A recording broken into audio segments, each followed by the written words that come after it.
It's Coffee and Conversation for January. Thank you for coming out. I have the podium here. I know Coffee and Conversation generally doesn't have a podium, but there's a thing or two that I'd like to share before we start, and then I'll remove the podium and we'll have regular Coffee and Conversation. Does that sound good to everybody? And then after I give a little bit of an update, I'll see if Steve and Steve have anything that they want to front load, and then off we go. Daniel, would you mind standing up? You don't have, no, you don't even have to come up. I didn't even prep you for that. Daniel App is our new life enrichment manager. He started on January 5th. He's been with us for 2 weeks now, and he's still here. Can you believe that? So you all recall that that was the role that Kathy Kuhar was in and vacated. Daniel comes to us with good history, good energy, and we're pleased with how he's going so far. And now you get a face to the name if you haven't met him yet. So, Daniel App.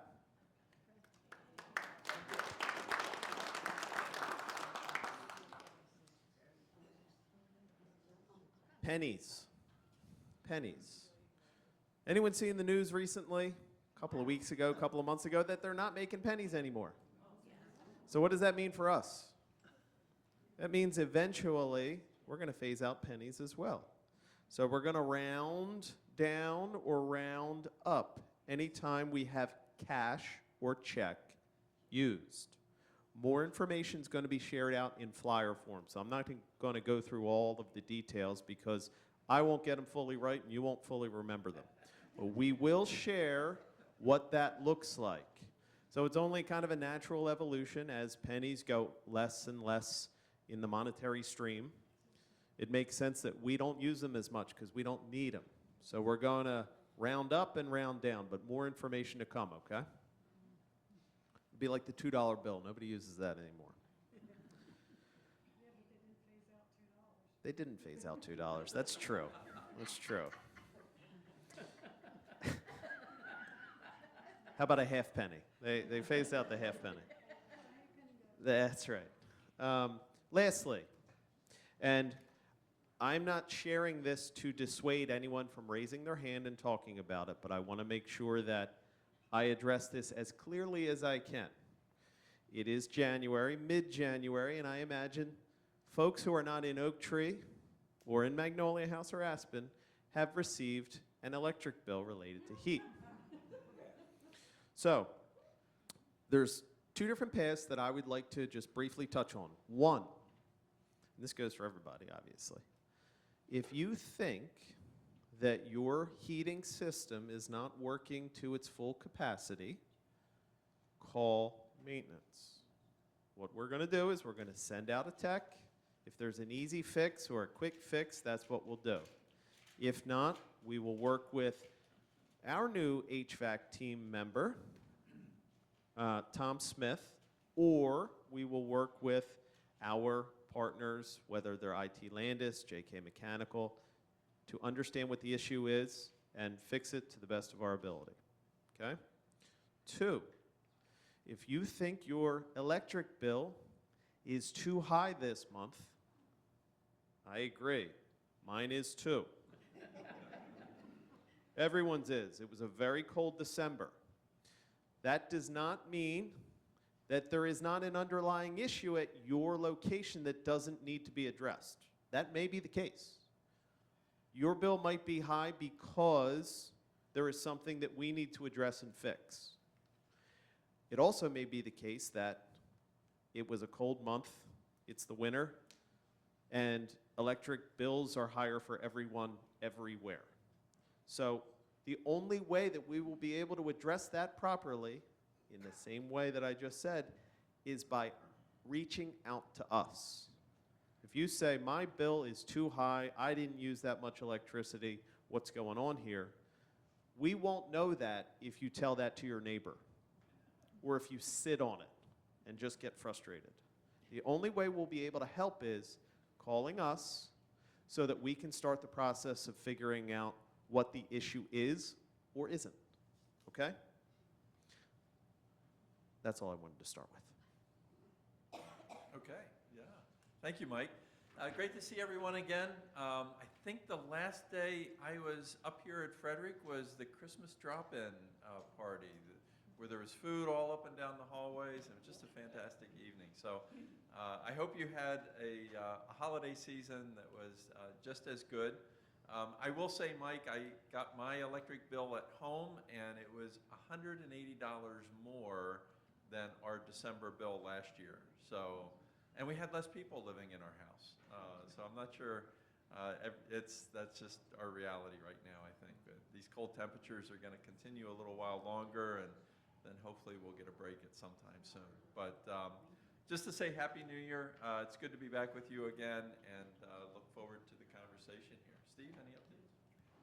Yeah, I will just share a quick Happy New Year as well, and it's great to be back here with you all. And Pennies, our team has actually put a bunch of content together that we plan on sharing with Mike. So it is a reality. We even had Jen Lambert, is our executive director at Garden Spot Village.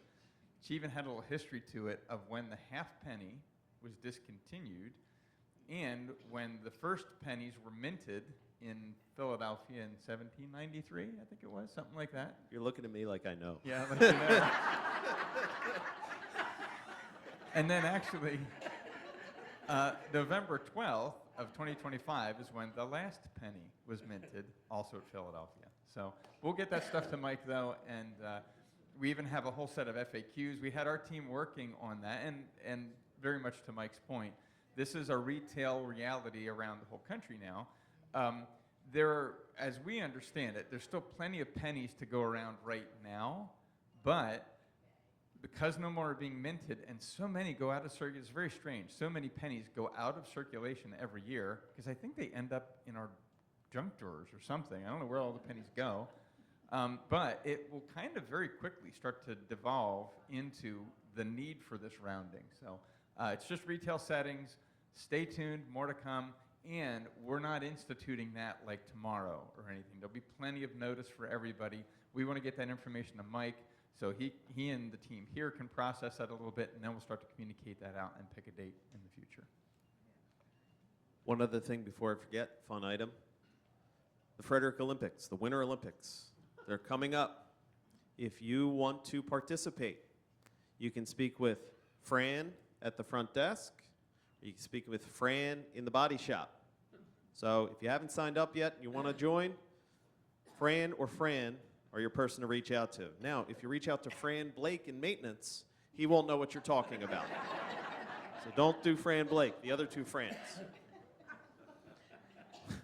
Okay. I said that yesterday to Frank, and I made myself laugh, so I figured I'd use it again. Okay, everyone. Now it's your turn. And Mike, I think this is a birthday year for Frederick Living, right? 130 years in 130. existence. So happy birthday, everyone. That'll be a good one to celebrate.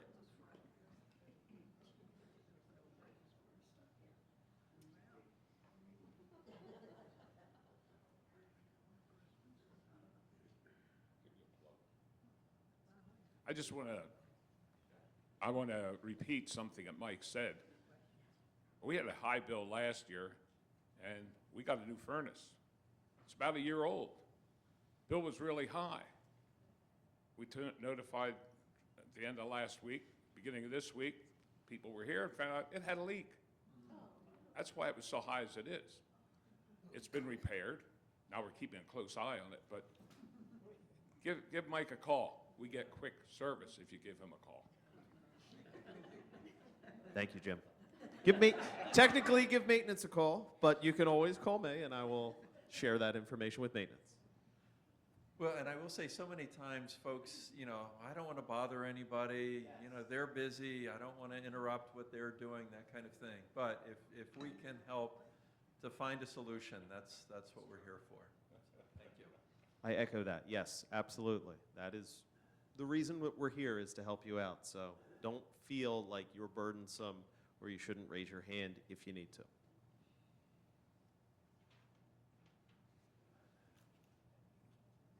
I noticed that the pictures for the new apartment building have been down for quite a while. Do we have an update on where we stand with that? The pictures have been down just because they were hard to keep up in the way that they were. That isn't reflective of anything else. Sure. Yeah, we're in the approval process with that right now. Pricing is happening with the contractor, and as far as starting the project, we don't have an overall schedule on that yet as to exactly when we're going to start.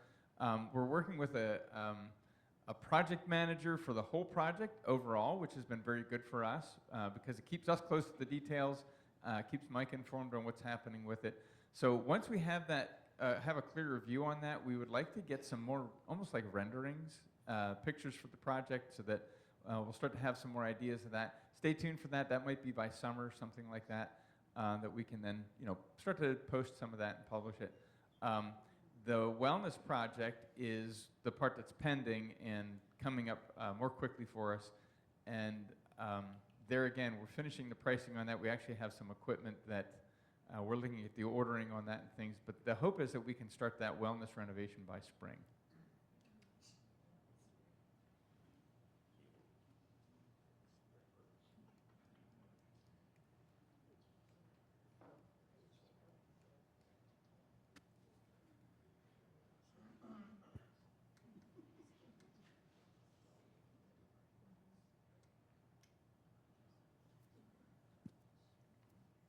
So does anybody know a good joke?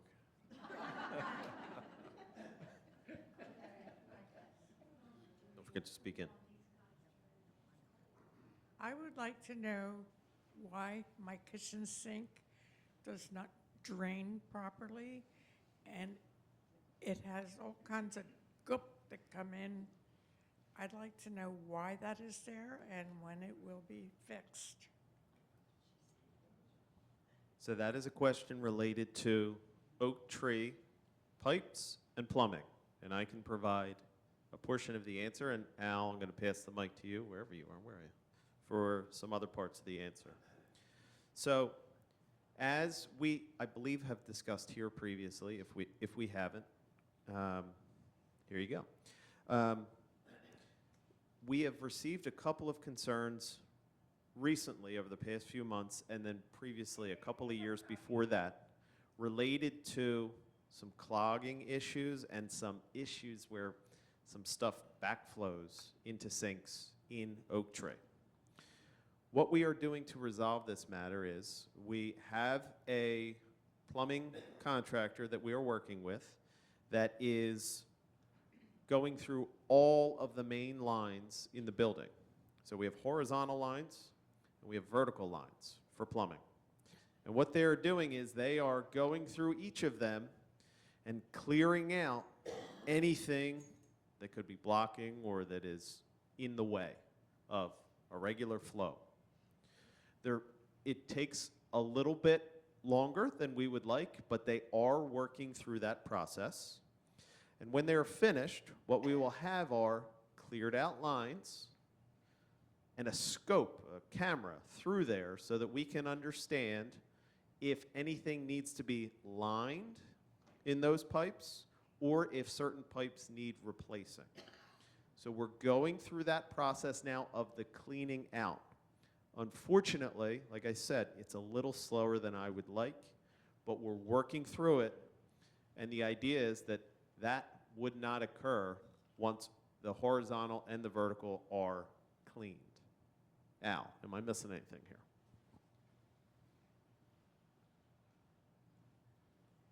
Yeah, Mike is 100% correct with the process.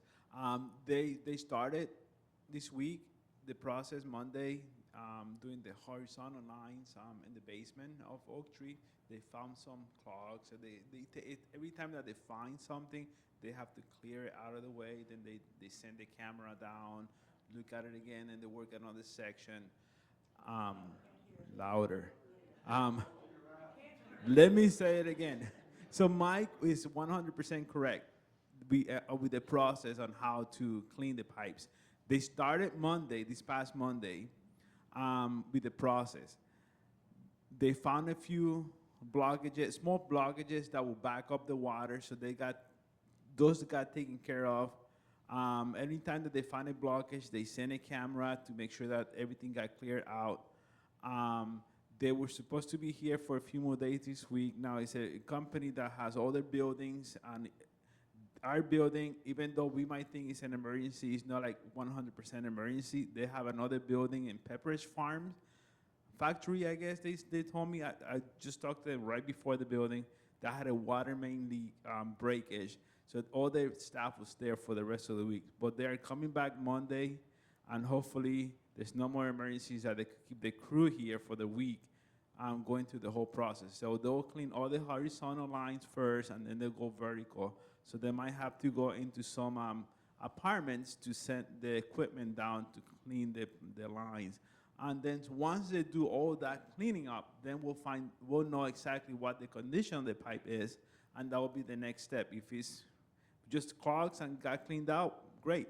If there has to be some repairs done, we'll do those then. But that's the process so far. So Pepperidge Farm took priority, huh? Nobody wants anything to back up into their Milano cookie mix.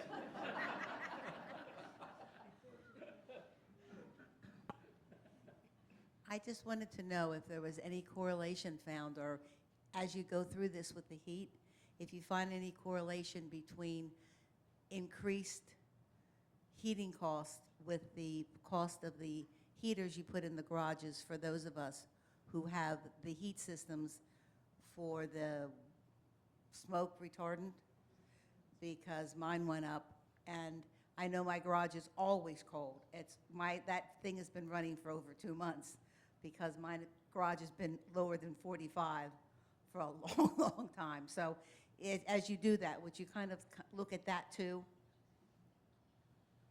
So I can give a relatively clear answer to this one, and I hope it's helpful. So for everyone's knowledge of what we're speaking of, in Meadows Cottages, there are sprinkler units that are in one of the 2 shared garages, so 28 of them, or whatever the number is. Those units, in the past, from time to time, in cold weather in garages, have frozen, pipes have burst, and it's not fun. So what we did over the summer was we ensured that that area was closed off, and there was a heater placed into that space, kept at 45 degrees per the manufacturer's recommendation. And the idea is to keep it warm enough so that it never bursts. Good idea, right? Unfortunately, what that means is the person in that unit, not their neighbor, has that additional electric bill. But, when speaking with the electrician who did the installation of that unit, and when reviewing this information from the type of unit that we have, and if it were to run 12 or even at times 24 hours a day, we explored what those costs would be.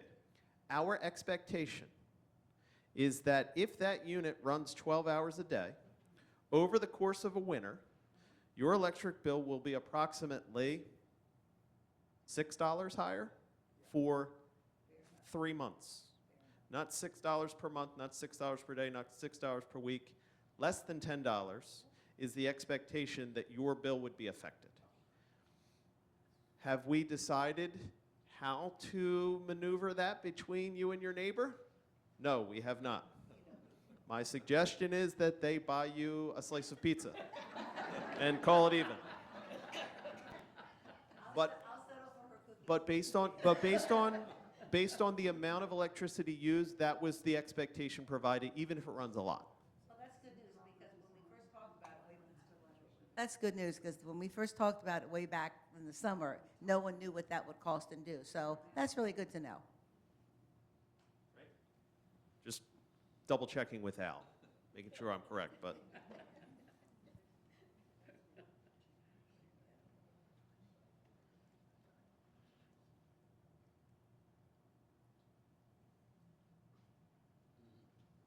It's too soon.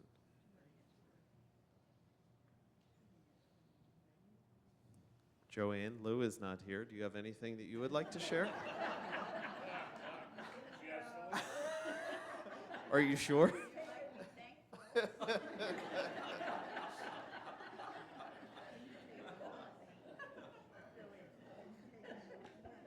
I have a question for the dining people here.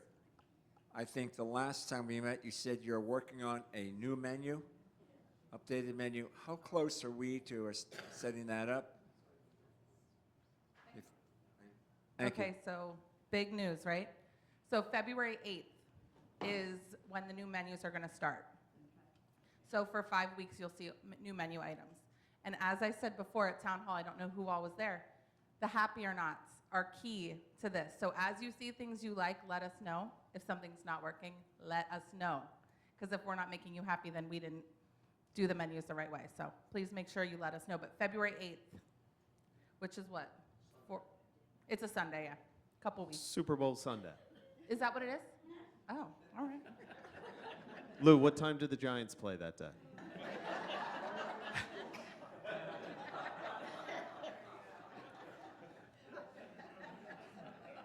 Any previews of what we can expect to see in that new menu? Any thoughts about it, or is it too early to say?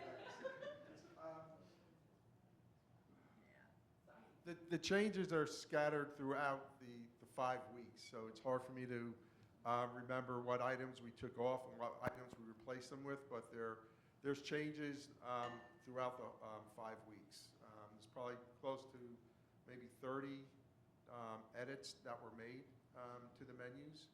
I know that inside in the kitchen, like everything that they've worked on is all highlighted, so we know like what days they work. But for me to commit that to memory, not that good.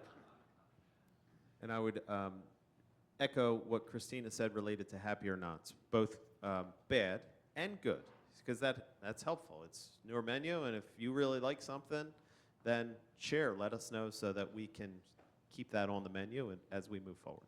Yeah, you get to vote in real time, like it or not.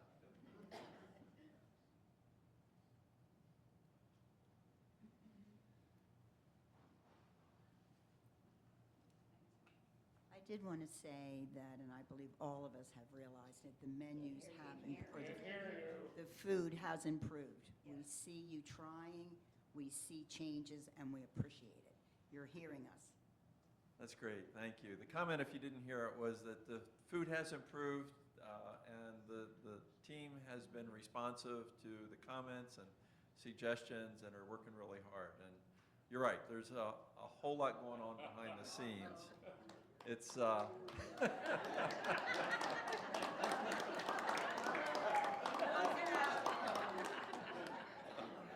Hi, Lou.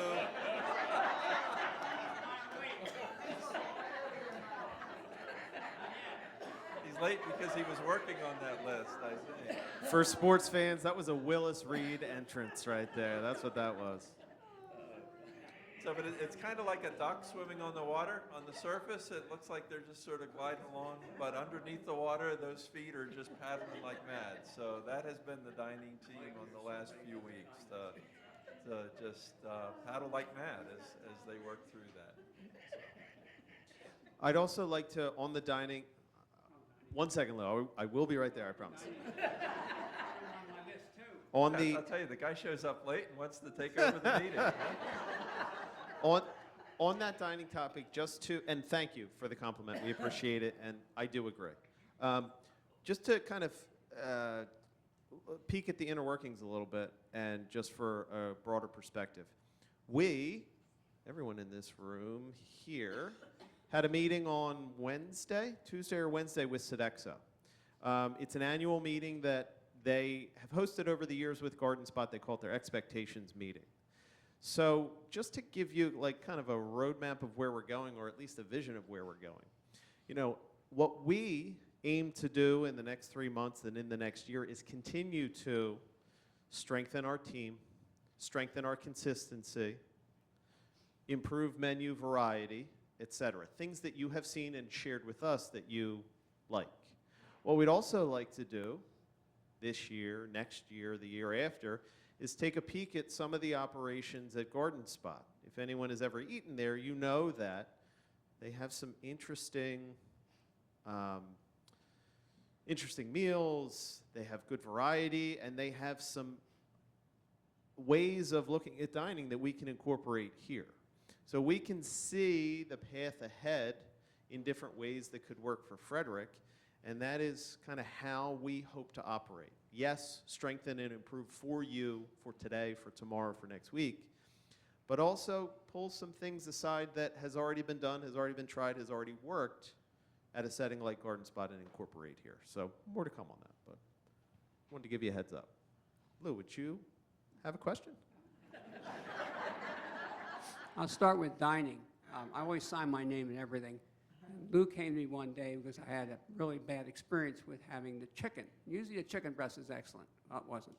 And neither were the fries. So I wrote it up, and Lou got it on a Saturday. On Sunday, I had a really good meal, so I wrote that up. That was the chicken cordon bleu. It was excellent, okay? You look for ones that are lighter on the outside, they're going to be better, okay? So I told him that. Well, he came to me, and he didn't know he really wanted to come. When he saw the bad one, and he saw I wrote on Sunday, he was really worried, okay?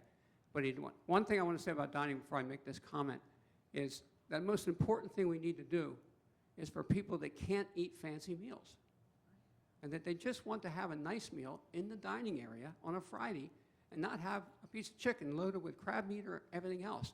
We have to have those people available to those kinds of things as well. And I think we overshoot thinking we always have to have something fancy, and it doesn't always have to be that way. And there are a lot of people here that can't eat gravies and all the other stuff we put on things. And so some of them don't eat here much. So that's fine. This is a bigger issue. This has to do with heating, but it has to do with heating what happens to a person that gets scammed with their electric bill. This has happened 4 or 5 times that I've intervened where no one in their family intervened. In fact, someone in one place, they put them on this new electric thing, and it went wire. And this one woman paid $2,000 over 3 years for another electric generation company. That happened today. And that's where I was, at a home, helping people. I'm going back to call that company because they charge them 35 cents a kilowatt. 35 cents a kilowatt. The woman I'm talking about 2 years ago or 3 years ago, that they were paying like 28 cents a kilowatt for 3 years when it was 8 cents. So we need to make sure we get out to our people. It's not just the bill. It's not just the final cost. Look at what you're using. Look at the description on it. If you get down to that generation part and it doesn't say Pico and it says something else, you have another generation company. And I think what happened here, they called them up and got them on a 3-month thing because it was at the end of the year last year. That's how far I got with it so far. And then January, it changed. It went from 9 cents to 35 cents, okay? And it's happening more here than you think. And I've only caught some of them. So we need to somehow get something out to our people to really look at their bills. Yes, we have some issues with geothermal. That we can talk about later. But this is really important because I've now dealt with this 3 or 4 times since I've been here. And it's a shame, okay? That's why I'm late. Yeah. Well, first, thank you for being willing to help somebody who's struggling with that. That's huge to have a friend come alongside you with some knowledge and be able to help resolve that.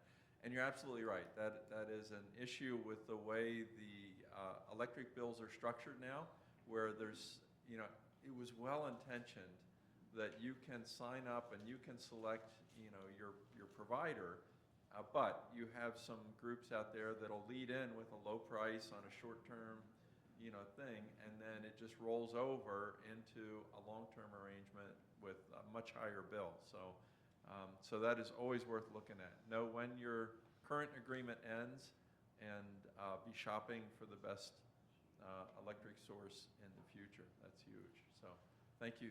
And with regards to dining, Lou, do we have an always available menu here?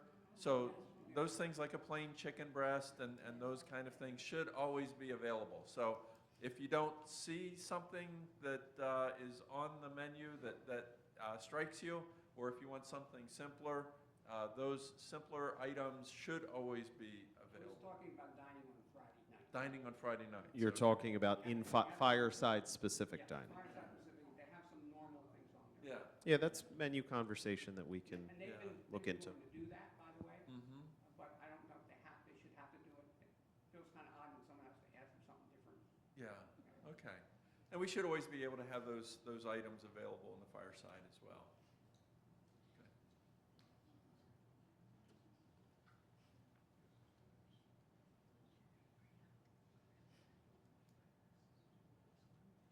I have a heating issue to share. I live at 5010 Maplewood Court in one of the cottages. My electric bill went up by like $500 in 1 month. And I talked to Mike and I talked to maintenance. Maintenance came out and apparently we have 2 units working together, one on the outside and one on the inside. And when he checked the outside unit, he discovered there was a squirrel inside the unit that was electrocuted and blew the whole thing out. So we were getting pure electric. We were paying more because of that. But it's important to contact maintenance. If you have a problem, please do. That is not one of the menu changes upcoming, by the way.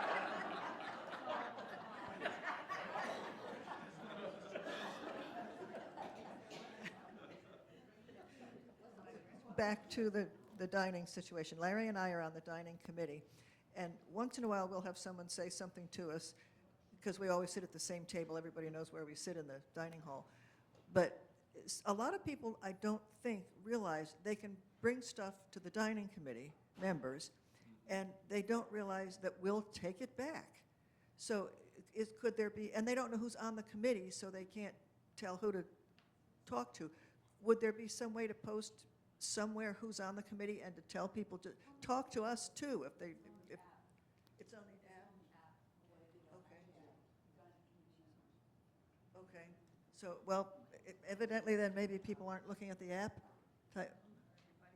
There's different ways that we can explore that. You know, Arlene, you mentioned it's on the bulletin board as well. Is that true? So, on the app, yes. But if there are other ways that we can do that, that makes sense as well. And we'll check that out and see if we can identify our dining committee members, because that is very true. You know, you are a voice for residents in those instances, and you know, you kind of bring those directly to us in those meetings and in between. So thank you. This is a dining question. Twice in the last 2 weeks, I think, what we were served was not what was on the menu. Especially the night we had pork chops, it said raspberry sauce, and we got brown gravy. The pork chops, yes. So the pork chops specifically that day were cooked in the raspberry sauce. So that was the first time I had seen it. And the servers were telling me, and then I followed up with the cooks, that normally the raspberry sauce is on the side to garnish it. They cooked it in the raspberry sauce. That menu item did not make it to the new menus. So, all right. So yeah, that didn't make it. So I didn't do anything further with that specifically, but they did cook it in the sauce instead of save it for a garnish. Okay, and the meatloaf was the same thing. It said with glaze, then we got the brown gravy. Okay. We'll have to look at that one. Do you know what day that was? Do you happen? A couple weeks ago, I think. Last week. Okay. The meatloaf, I mean, I didn't have it, but there's usually a glaze, but that could be brown gravy. Okay. Okay. Yeah, I'll have to look at that one. Absolutely. Thank you.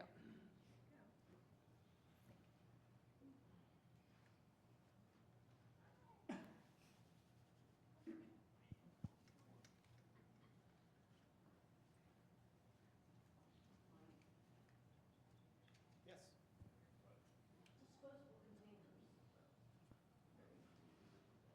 The comment/question was disposable containers. Today at 1 o'clock, I have a call with the gentleman for coming up with a plan for the disposable containers. That should be rolled out very, very quickly. I don't have a lot of specific information right now. It's the first time I'm working with it, so I'm going to get a lot of information from my meeting today. But there will be stuff to come soon. On those containers, are they double walled to keep your stuff warm? My cousin has a place, they've been doing it for years, and they get about 92% of them back. Somehow they keep track of people that have them, they have to return them, they get charged. But I think she said they're double walled, so they really keep the food warm. Does anyone know if they're double walled to keep the food warm? Is that the green ones? They're not double walled, I don't think, but they do. I can attest that they do keep the food warmer. Okay. Yeah.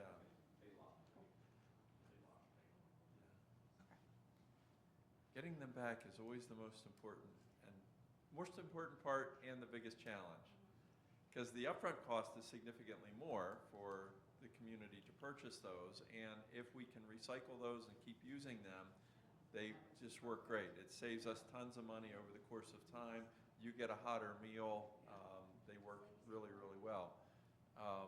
But if folks decide they love it so much they want to keep it at home in their cabinet or in their fridge, it just doesn't function quite as well. So. One of the reasons they went to it down there was because of illness.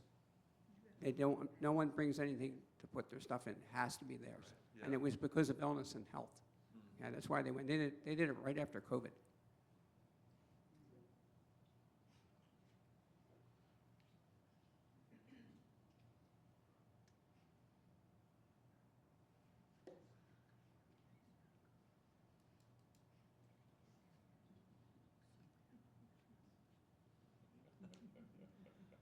Okay.